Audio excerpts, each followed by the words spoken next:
This is the Puck Poolies podcast with Matt Larkin and Stephen Ellis.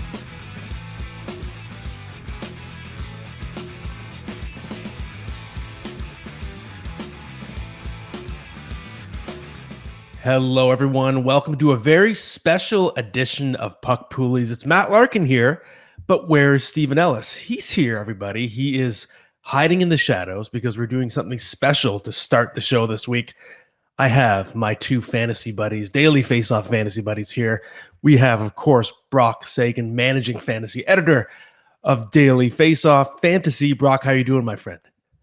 Great. This is the most exciting time of the year for us. Daily Faceoff absolutely booming. Draft week is upon us. Some drafts have already happened, but this is really the big week for everything, and it's an exciting time of the year. Excellent. And of course, we also have our buddy Nick Alberga, Daily Faceoff fantasy writer, NHL.com fantasy writer, and of course, host of the great show Leafs Morning Take.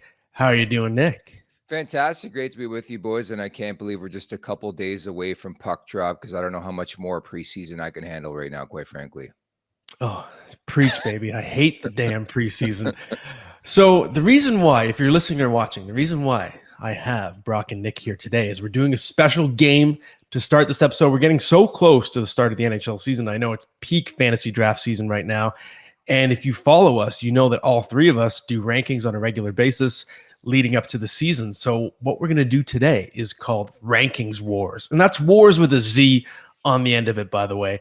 We're going to go through a few discrepancies that I identified in our rankings, and we're going to see who has the right opinion. Maybe we're going to fight it out. And anyone listening and watching, you can decide who wins these battles. So if you guys are ready, we're going to launch into it right now. So let's start high in the rankings, guys. Okay, we're going to start with the first round. Nikita Kucherov. We have for each of these picks an optimist, a pessimist, and a voice of reason. So the optimist, Nick, you have Nikita Kucherov 5th overall. Why are you so high on him?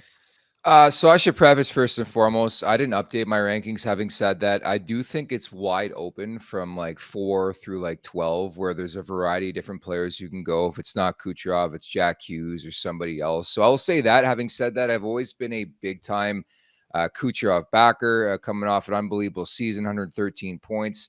I think a key factor for Tampa, not including, of course, the news with Andrei Vasilevsky, is that they're well rested. Like, when's the last time they played just like one round in the Stanley Cup playoffs? So you put that all together, I'm feeling strongly about Nikita Kucherov and having a monster here and to play like a guy who's a top 5 fantasy draft pick. Okay. I am the pessimist. I have Nikita Kucherov 11th overall. And my logic here is, are we sure we want to pay for 113 points for a 30-year-old? He just played 82 games. The previous 2 seasons, he played 47 games and 0 games. Hall of Fame talent. But I'm worried that we're at the start of a decline here. Kucherov has shown a propensity to suffer major injuries in the past.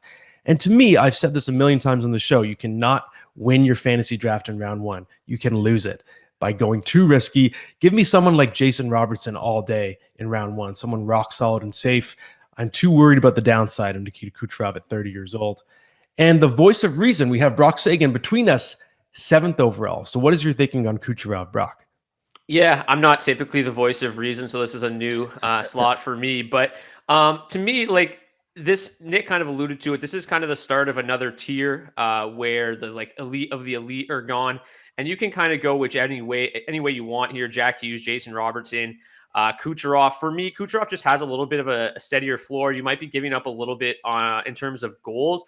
But since missing that entire 2021 regular season, he's averaged 33 goals and 79 assists, 112 points for 82 games during the 3 postseason runs and the 2 regular seasons.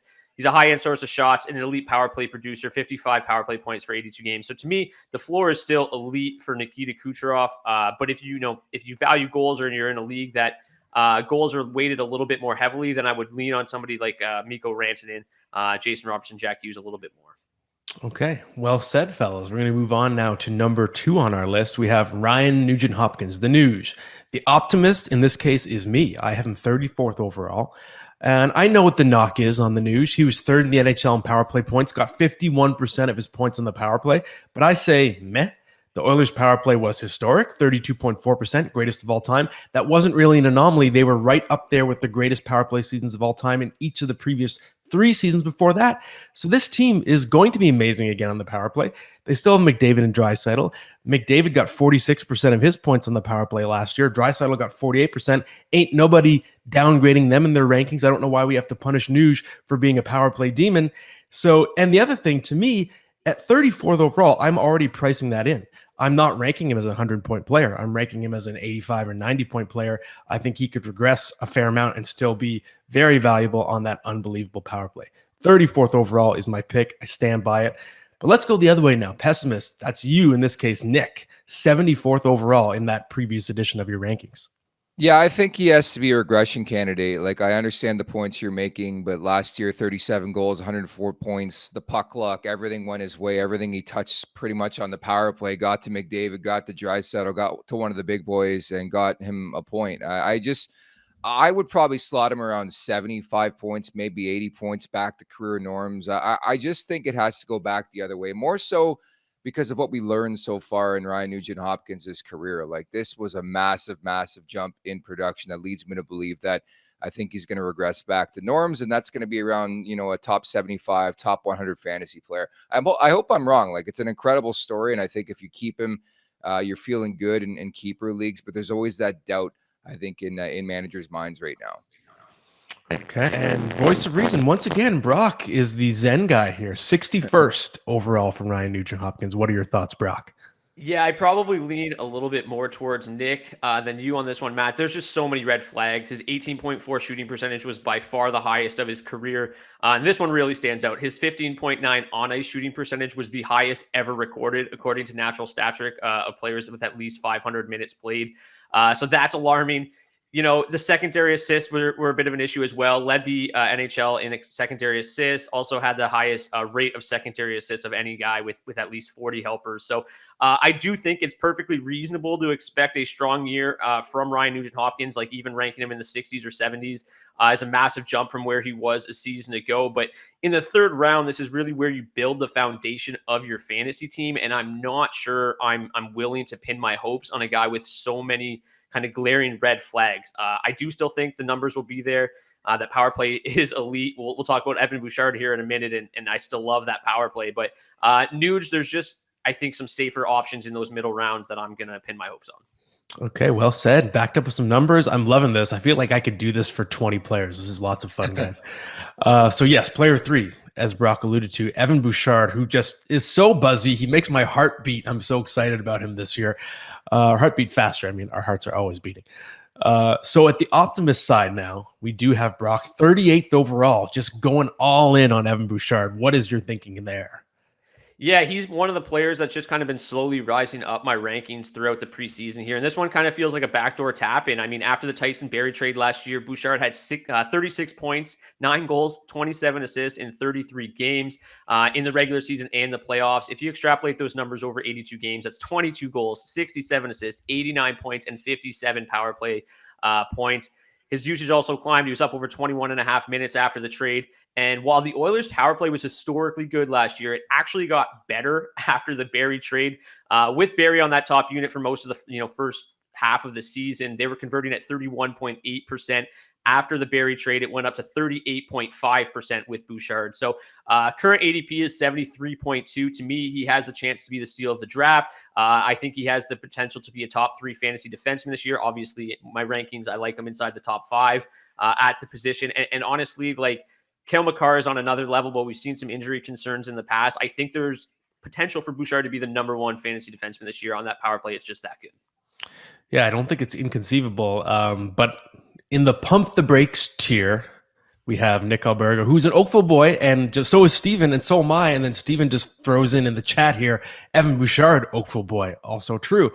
But still, even though he's an Oakville boy, Nick Alberga, you're still a little bit, I don't want to say pessimistic. It's still a good ranking, 84th overall, but you're pumping the brakes a bit.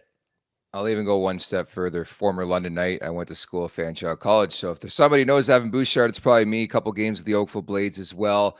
I just think it doesn't really matter who runs this power play. They're one of the most elite power plays in the league without Evan Bouchard and Tyson Barrie running it. I understand the numbers, 17 points in 12 Stanley Cup playoff games. I thought he was tremendous.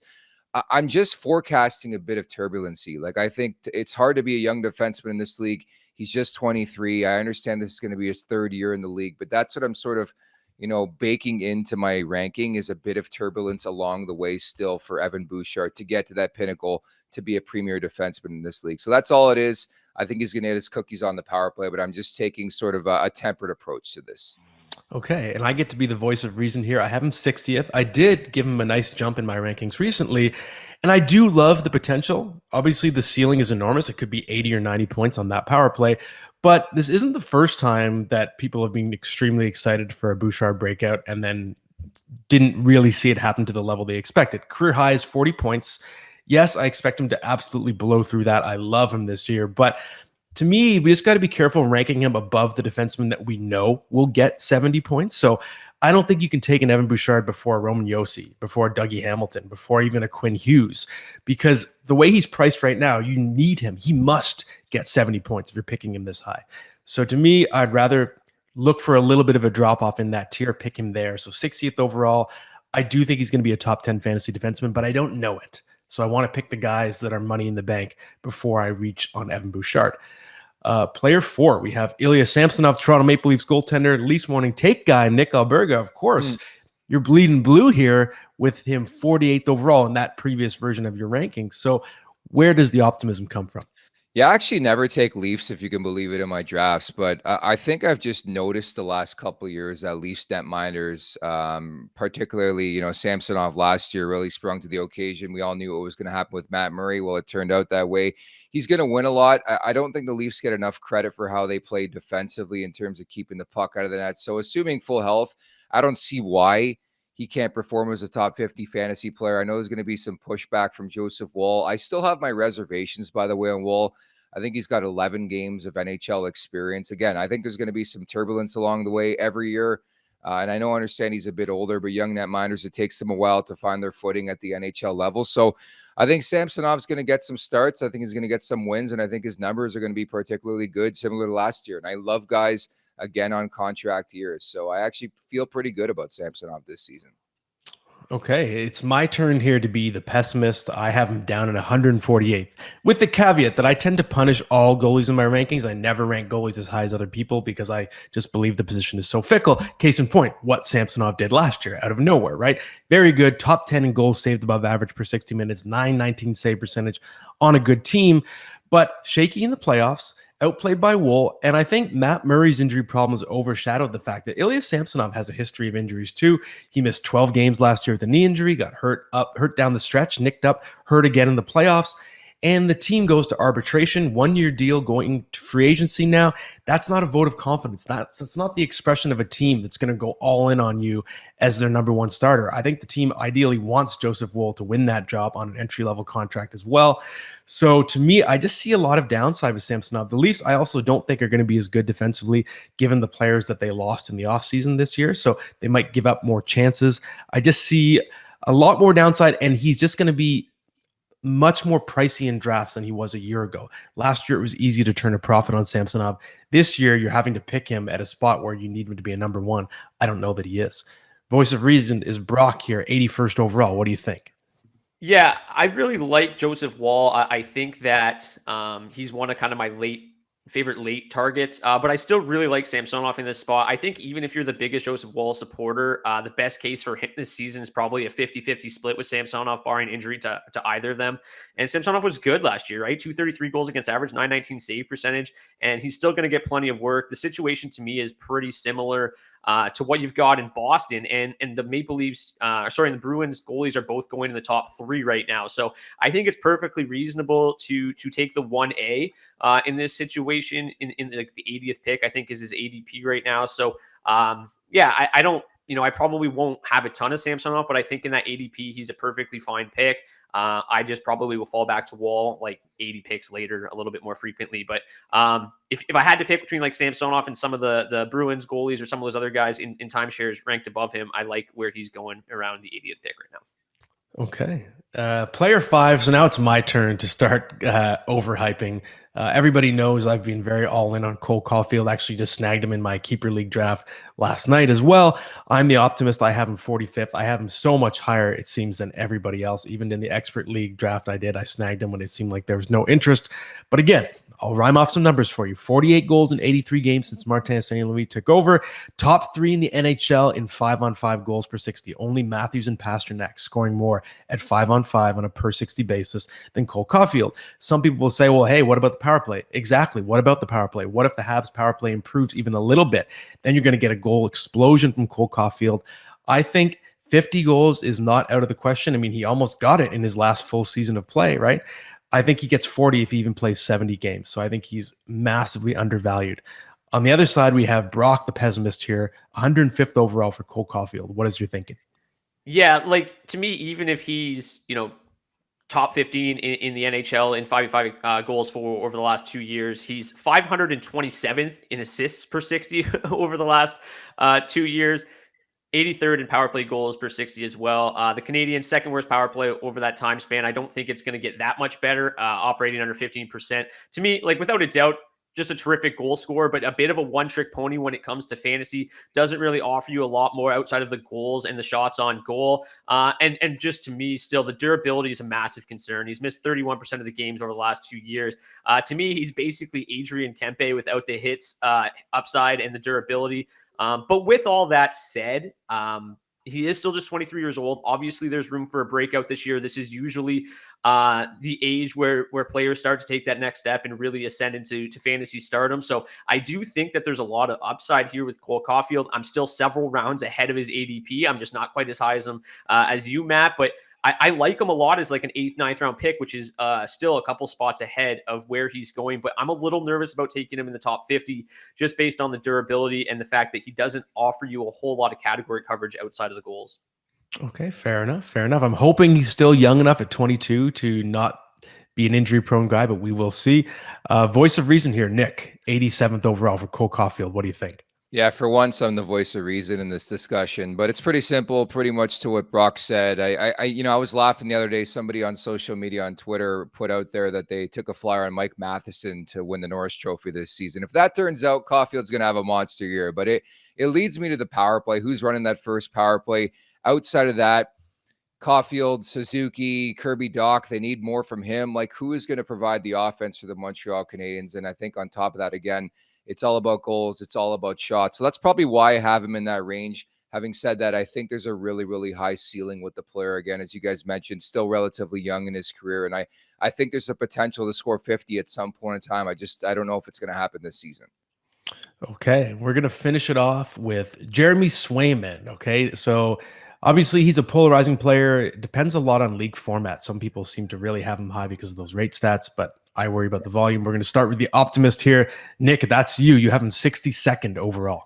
Yeah, so I'd be honest, like he's probably in my zone of like 60 to like 75. The first take is that I think Linus Ullmark is going to regress. I mean, it goes without saying the numbers were just ridiculous last year, and then you lose Bergeron, you lose Krejci, you lose Hull. Having said that, like I think Boston's going to be better defensively and a better team than people are giving them credit for. Like I think this is so subjective on how you truly feel about Boston. Like if you're one of those people who think they're going to miss the Stanley Cup playoffs, then I get it. But I still think they have a team competent enough to be one of the better defensive teams in the league. So I think the statistics are going to be there with both goaltenders. But I do think Swayman's going to pull for some for some playing time, because ultimately I do see a scenario down the road or maybe even later on this season where Swayman's like the 1A and somebody else, Ullmark right now is the 1B. Like I think he has the potential to be that stud fantasy netminder. So I think the ascent continues this season. Okay, and I'm the pessimist at 172nd overall, way down there. And I think potential, that's the word that I'm going to prey on here. Potential. I think that Linus Ullmark is not getting very much respect in rankings for someone who literally just won the Vezina Trophy, had arguably the best season by a goalie this century. Our great writer, Paul Paduti, put together the argument as to why his season was so unbelievable. And I'm not saying I expect Ullmark to repeat that. What I'm saying is it's bizarre to me when people are projecting Swayman to just steal the job of someone who had the best goalie season in the last 20 years. Ullmark starts the year with a pretty strong grip on that job because of it. I think the cap for Swayman starts is maybe 35. And I don't think you can pick Jeremy Swayman to be your first goalie when he might not even start half his team's games.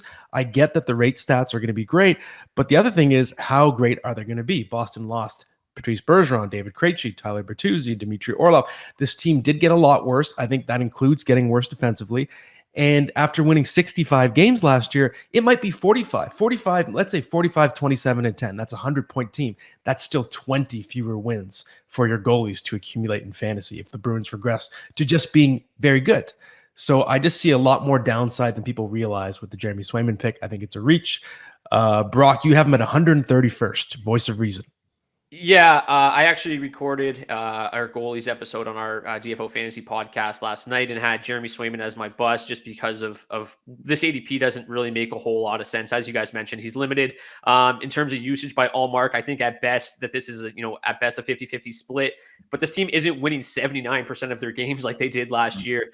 They can't support 2 top 10 goalies without the elite record. And I don't see them getting there without Patrice Bergeron primarily. Obviously, Krejci's a big loss as well, but I think one of them is going to be a bust. It's unavoidable that Allmark or Swayman, one of them is going to be a bust this year. I think Allmark's going 30th.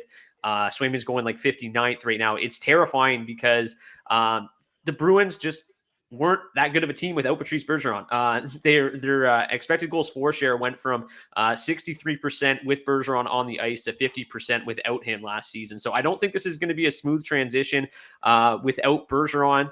And I would rather put my chips in on Allmark at 30 than Swayman at 53 just because of what Allmark did last year. But I honestly don't like either one of them at their ADPs. Okay. Very well argued for all 6 players, guys. This was so much fun. I love this. Again, I could do this all day. It's a blast. I feel like I'm just at the bar having a debate with my buddies. So it's greatly appreciated, both of you coming on today. I know you're very busy. Before I let you go, Brock, plug whatever you want. What should people be looking for right now? I mean, a little bit of everything right now. It's fantasy season, right? So obviously the fantasy hockey draft kit at dailyfaceoff.com is buzzing right now. We've got rankings, tons of articles being added every single day by many quality contributors. And then another thing that I've got that a lot of people probably don't know about is the customizable rankings tool. You have the ability to go in, pick a points league, pick a categories league, input the scoring settings for your league, and get a whole new set of rankings customized to your league. It's obviously difficult for us when we're doing these rankings to cover all the wide array of fantasy hockey leagues that there are. So this tool allows you to do that pretty simply. So pretty proud of what I've done there over the last couple of years. And I think you should definitely check it out, especially if you're in a league that's got some wonky categories. Very cool stuff. And Nick, same question for you. What do you have going on that people should be looking for right now?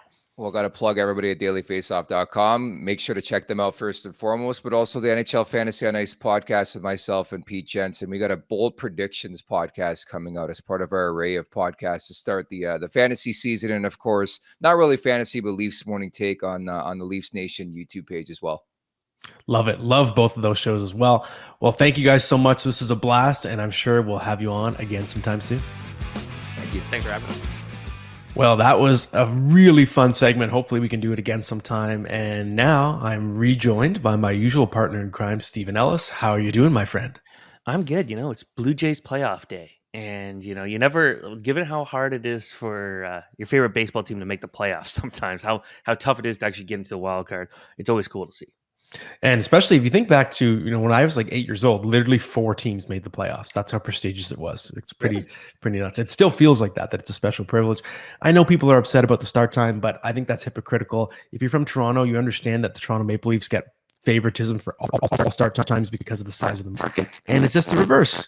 We're in Canada, and Major League Baseball ratings, they're going to look to their American teams. Like I don't take it as a slight at all that we have to play these afternoon games. Especially when you look at some of the tickets, like someone pointed out that like you can easily find tickets for $5 for today's game. It's like, okay, so clearly this is not the biggest priority on the TV market either. For sure. Okay, well, we are going to continue on with the show now. We're already partway through, of course. So let's get to the best bet of the week, Stephen. Are you ready for it? I am, and this is an interesting one. Yeah, so this sort of came to pass as I was formulating the Vancouver Canucks season preview. As I was kind of going through the roster last week, writing it for Daily Faceoff, I kind of started to feel like, I don't hate this team. And if you look at it, okay, so right now they're plus 150 on Botano to make the playoffs in futures betting. And they had the 14th best record in the league after Rick Tocchet took over last year, 20-12-4. Thatcher Demko, after that change, coming back from injury, I mentioned before on the show, 11-4-1, 918 save percentage. They were an above-average team offensively. Not great, but good enough, a little bit top-heavy. But defensively, they've improved a lot. after Tocchet took over, their ability to prevent high danger chances got much better. In the forward group, they added Pia Suter and Teddy Bluger. That's great for checking, penalty killing. They added Carson Soucy to that decor to play with Quinn Hughes as a stabilizing presence, big body. Philip Hronik, a pretty good play driver at both ends of the ice, obviously got hurt after they traded for him and is going to be ready to start the year now. So that's a big addition to the blue line. So if I go through it, also you added Casey DeSmith, so much better insurance policy in net, 912 career save percentage. And this team already pretty decent offensively. And I think they look significantly improved in terms of all forms of keeping the puck out of their own net, on D and in net, or and in goal. And we know in the Pacific Division, Anaheim and San Jose are terrible. You have Edmonton, LA, Vegas, Seattle as playoff teams from last year. Vancouver, if you can beat out Calgary, I think that's a playoff spot. I think the fifth spot in the Pacific Division this year is going to be a playoff spot. I think we're only going to see 3 teams in the Central Division make the playoffs this year. So I actually think the Vancouver Canucks are going to be fighting right down to the end. I predict with Calgary in the low 90-point range, 92, 91, something like that. And because of that, if it's that close, if it's that much of a coin flip in my mind, I like the plus 150 bet on the Vancouver Canucks. What do you think, Steven? Yeah, I think I got them going 5th in the division. So that would kind of go in line with what your thoughts are of making the playoffs. I think for them, it's Thatcher Demko is such a mystery for me. I think that at his highs, he's one of the best goalies in the league. The issue is we saw parts last year. We've seen injuries. We've seen things like that where I just truly can never rely on him, especially in fantasy hockey. Very hard to rely on him. So it'll be interesting to see what happens. But I think that you hope that Casey DeSmith is a solid enough backup goalie. You know, goaltending was a bit of a concern in Pittsburgh.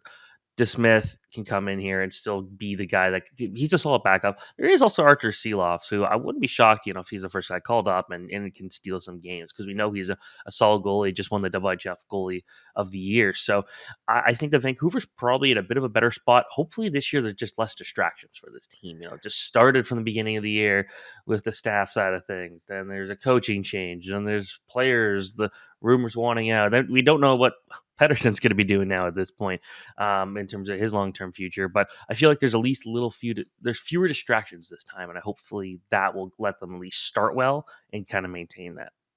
Yeah, I think that's very well said. It comes down to, can they finally play good hockey at the start of the year when the games matter? Because they have a history recently of surging with a new coach and then it doesn't carry over to the next year. So we will see, but I'm cautiously optimistic. Okay, Steven, next up, we have some solid questions. We actually saved a bunch of them from last week because we had too many to answer. So we're going to carry over some of those puppies and let's get to them. Yeah, this is one of the few times that you haven't had to ask me to make sure, look for other questions on YouTube. We just had so many people that were interested in the last couple episodes. So thank you. So this one comes from Heavy Kevy, I guess. Points only Dynasty League. Position doesn't matter. Who do you like for this season and who do you like for long term? Barbashev, Hayton, Tommy Novak, Forster, Taylor Radish, Edel, or Michelli? Yeah, good question from Heavy Kevy, because a lot of these players, they're not similar players necessarily, but they're all, I'd say, tiered similarly. Ivan Barbashev, his pace as a Golden Knight, so the regular season and the playoffs, the pace he's delivered as a Golden Knight, 24 goals, 62 points, 208 hits per 82 games.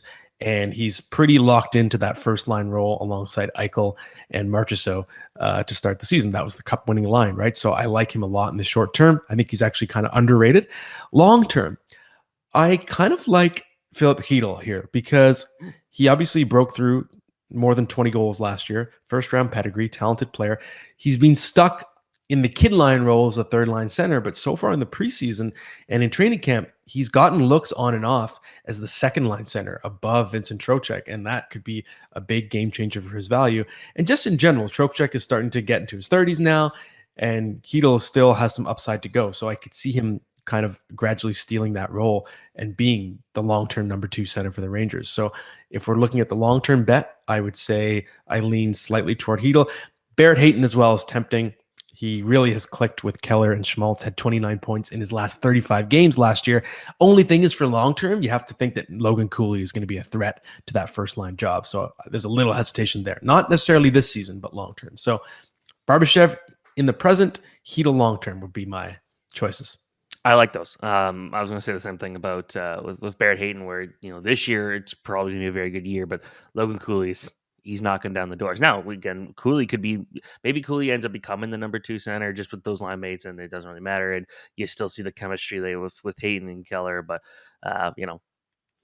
put it this way: Arizona is worth keeping an eye on now this year. It's going to be a team that there's some options there. They've got 2 legitimate lines now after last year when it was looking like Travis Boyd was going to be the number 1 center for a little bit. So got to say it looks a little better now.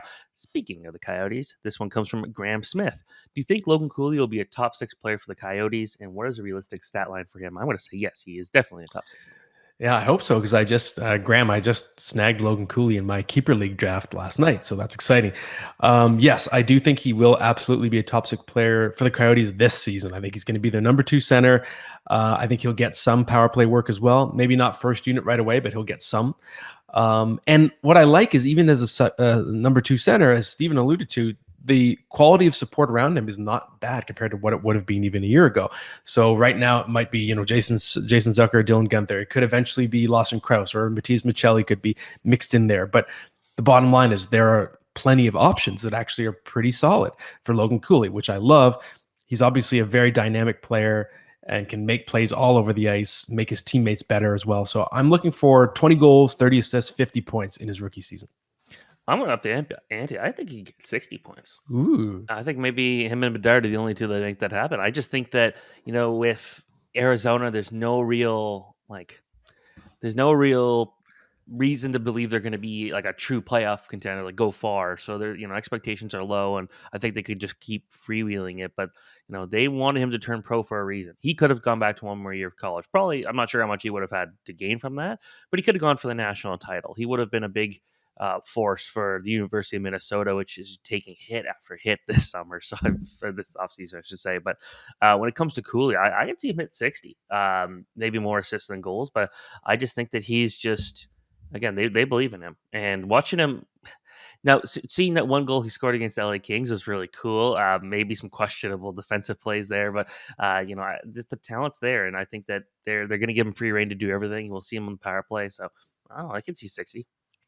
I hope you're right. I really do. I think it's only a matter of time. Just a matter of, it's a question of just how big is the role?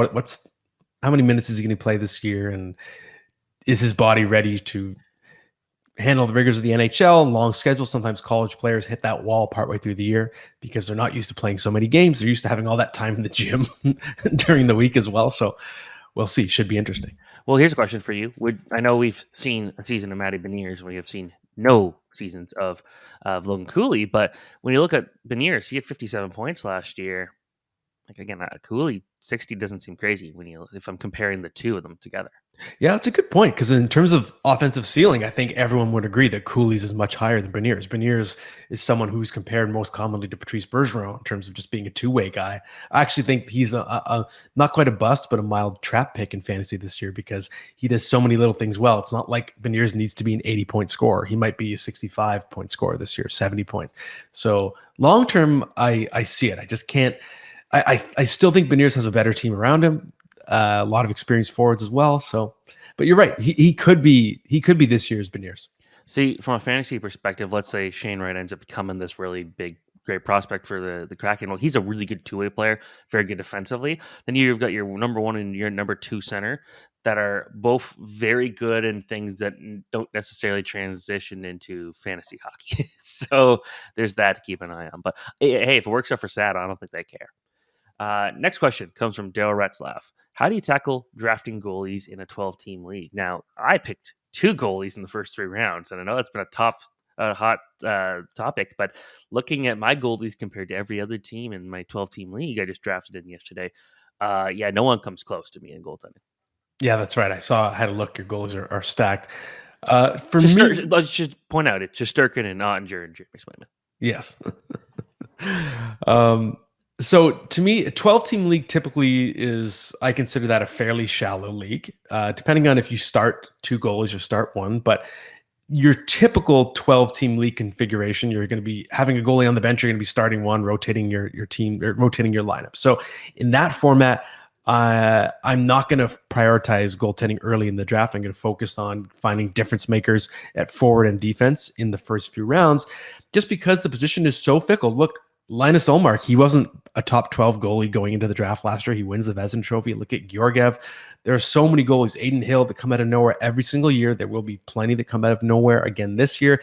So I would rather wait several rounds and even just not necessarily going zero goalie and totally punting, but just looking for value. So instead of drafting, let's say, Connor Hellebuck in the second round or something like that, you could wait for Aiden Hill, Stuart Skinner, Devin Levi, even someone like Cam Talbot in LA. That's at least going to be a good team. That's a decent situation. Karel Vejmelka, for example, if we believe in Arizona getting a lot better, I think he's a sleeper pick. So I prefer to go that route because every single year somebody hits big and becomes a thing in net.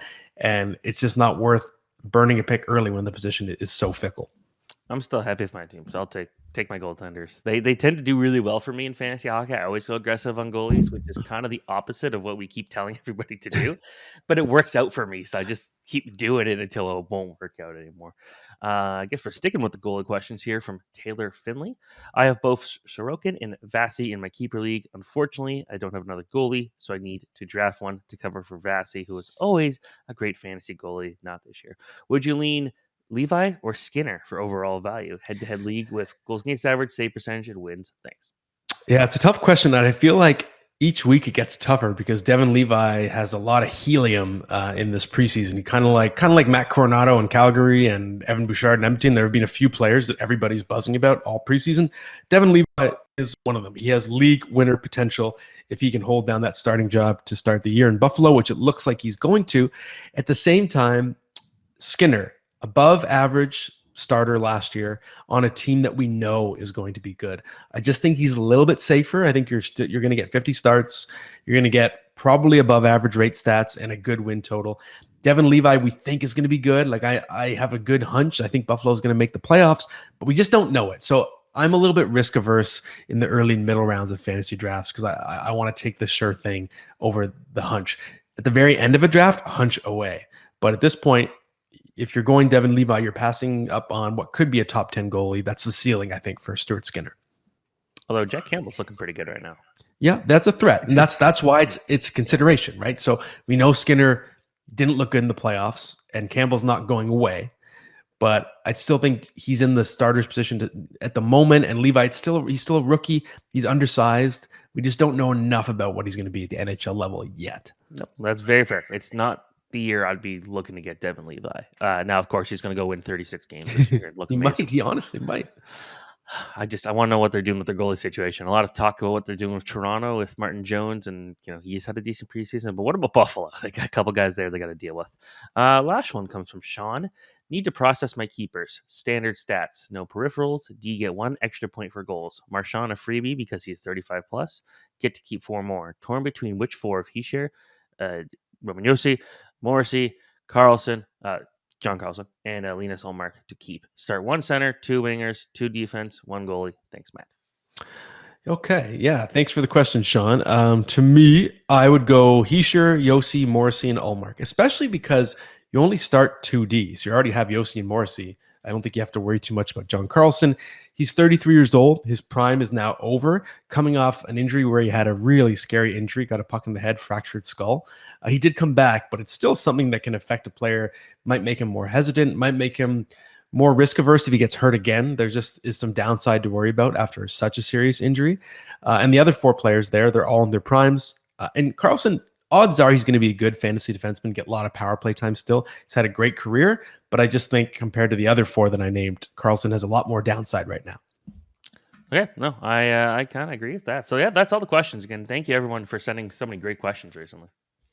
All righty. So we're going to finish it off, Stephen. The special episode, not our typically formatted episode. We'll get back to that next week, but we'll do the starting lineup to finish it off today. And what I want you to do here is, I know that you're not a big TV guy. You're a racing guy, you're a hockey guy, you're a weird unicycle hockey guy, but I'm curious, are there any TV shows you do enjoy? And let's hear your starting lineup of those shows. Yeah, so I don't watch a lot of TV shows, except one of the shows I'm picking here I'm actively watching as of last night. So let's start with, that one's not yet, but let's go with How to Get Away with Murder. I don't know if you've seen that show. Viola Davis, yeah. Yeah, I love that show. I thought it was so well written, and it's I kind of just watch it. That's what I'll say. I was really disappointed when that ended. I don't know if I love the way it ended, but I was disappointed when it did. The next one is probably the worst of all the shows here, but I enjoyed it. Manifest. I think I may have mentioned this before, but it's about how these people were on a flight, 828, it's called, and it went missing for 5 years, and nobody on the flight remembers it. And it's kind of trying to figure out how that happened. It gets a little off the rails. I'm not really into sci-fi stuff, and unfortunately, it gets to a point where everyone's got superpowers near the end. But I'd say that it was still a really, really fun show. I really enjoyed it. Also, I did go on a flight number 828, which while I was actively watching the show, that scared me. The next one, as a big Spider-Man fan, I had to throw one of them in, and it's the Spider-Man from the 1990s, which I believe is 1994 to 98 was their run. That was the thing that really got me into it. It introduced the Spider-Verse. It was kind of the first thing to really do something like that on TV or movie. And it just it stayed true to the comics, but it was so well done for its time. And I don't know if we've seen I can't say I watch a lot of cartoons these days, but I don't know, just from seeing things online, that we've reached a Spider-Man as good and as deep as that one was. Next one, the one I'm actually actively watching, Sex Education, is hilarious. It is good. If you've seen the season 4, episode 1, it's like one of the funniest moments I've seen in TV happen. I recommend that. That's all I'll say there. I don't know what it is with these British TV shows. They know what they're doing, but it's well done. Going back to kind of the How to Get Away with Murder style, going to Scandal, which I think was probably the better of the two shows. I think her name was the production company was Shonda Rhimes. Yep, Shonda Rhimes. Yeah. I thought Scandal was just better. I thought that show, I don't care one bit about following politics that closely. It's not interesting to me, but that made me actually care. It was pretty interesting. Well done. Yeah, that was disappointing when that one ended. And number one, I'm going to have to go with The Simpsons. And it sounds like my phone is ringing over there. Sorry about that. The Simpsons, I can, whenever it's on TV, I will always watch it. I am also probably one of the few people on the planet who still enjoy the new episodes. They're pretty funny. It's just people kind of write it off after, for a lot of people, write it off after their early 90s seasons. Other people write it off after the movie. I still think that it's entertaining. The animation's probably the best it's ever been. And so I still like The Simpsons. That's still my number one. Okay, I like the picks there. Really, all about the letter S. Almost every show there started with the letter S. Yeah, you are correct. Only 2 of them were not. Yeah, bizarre. It's weird. Yeah, Simpsons always fascinates me in the sense that I consider it an all-time show. Yet I've seen now maybe 1/3 of it. I was one of those people who dropped off after season 10. But if I ever revisit those early episodes, they're still unbelievable. Sex Education, I'm watching right now. I have 1 episode left in the series. I just watched the second last episode last night. My hot take about Sex Education, Otis is kind of a bad person. I think he's selfish, narcissistic. He only cares about himself. I hope he finds some redemption in this last episode, but Otis sucks. That's what my wife and I both say. I agree with you. I've done 4 episodes of this season 4, so I'm still a little bit to go. But it's a great show. Love it as well. And of course, Spider-Man 90s, I watched it as well. I thought it had the best... I love the 2-part episode about the symbiote costume, and it had, I think, the best treatment of Michael Morbius as a character as well. Yeah. Oh, yeah. It was not only that. Who was it? Kingpin was very good. Craven was good. It got everybody except for Sandman, because at the time Sandman was supposed to be in a Spider-Man movie that never happened. But it was just it was. I rewatched some of it recently, and have you seen? I can't remember if I asked you before, but have you seen the Japanese Spider-Man? No, I have a T-shirt of it, but I haven't seen it. So the Japanese Spider-Man, it's he's. I've watched it a few friends, but it's basically it was the first real live action adaptation, but it was not even close to real. He shoots machine guns. He turns into a Gundam robot thing you see in more Power Rangers type thing, and he's fighting Dr. Monster, which is the greatest name for a bad guy I've ever heard, and it's not even close to reality. Or any other Spider-Man storyline, but it's I think it was the 70s it came out. It's so bad, it's good. That's what I enjoy watching. It's all on YouTube. Okay, that's good to know. Maybe I'll check it out. Well, that was a good addition to the starting lineup, and that is it for this week's episode. Hope you enjoyed it, everybody. We'll be back next week, and next week will be the start of the season, so we'll get into our in-season format. We'll start looking at waiver pickups, all that kind of stuff, and we'll see you then.